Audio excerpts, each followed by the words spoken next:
దీనికేం సరదానా గానీ నాకు బొక్కబడి ఉంటది. హలో కోఆర్డినేట్స్, అలా ఒకరోజు మన రీల్స్ కి వచ్చిన కమెంట్స్ చదువుతూ ఉంటే మన ఫాలోవర్ ఒకరు ఇలా కమెంట్ చేస్తున్నారు. ఫస్ట్ కమెంట్ బ్రో, అలానే గౌరామి ఫిష్ పెంచు బ్రో ప్లీజ్, లేకపోతే ఇప్పుడు నీకున్న ఫాలోవర్స్ నుంచి సగం మంది అన్ఫాలో కొట్టేస్తారు. కాబట్టి కష్టమో నష్టమో మా కోసం గౌరామి ఫిష్ పెంచుతావులే. లాస్ట్ లో ఏంది బ్రో పెంచుతావులే, అది ధీమానా లేకపోతే పెంచతాడులే అనే ఒక నమ్మకమా?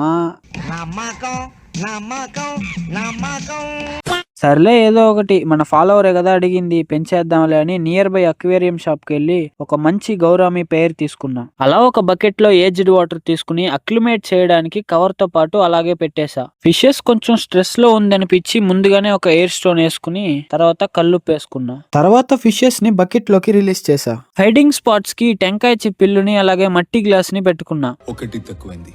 అప్పుడు గుర్తొచ్చింది బాదం ఆకేసుకోలేదని. ఇది వేసుకోవడం వల్ల వాటర్ పారామీటర్స్ ఫిష్ కి కావాల్సినట్టు బ్యాలెన్సింగ్ గా ఉంటుంది. అలా కాసేపు తర్వాత ఏదో తేడా సౌండ్ వచ్చిందని బయట వచ్చి చూస్తే ఈ మేల్ గౌరామి బయటికి దూకేసి కింద పడి గిలగిలా కొట్టుకుంటా ఉంది.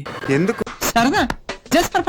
దీనికేం సరదానా గానీ నాకు బొక్కబడి ఉంటది. దాన్ని పట్టేసే టెన్షన్ లో వీడియో తీయాలనే ఆలోచన కూడా రాలేదు. ఇదే టైప్ ఆఫ్ గౌరామియో, అలాగే దీనికి ఏం పేర్లు పెట్టాలో కమెంట్ చేయండి. త్వరలోనే దీన్ని బ్రీడ్ చేద్దాం. ఇలాంటి కంటెంట్ కోసం మన ఛానల్ ని సబ్స్క్రైబ్ అండ్ ఫాలో చేసుకోవడం మాత్రం మర్చిపోకండి.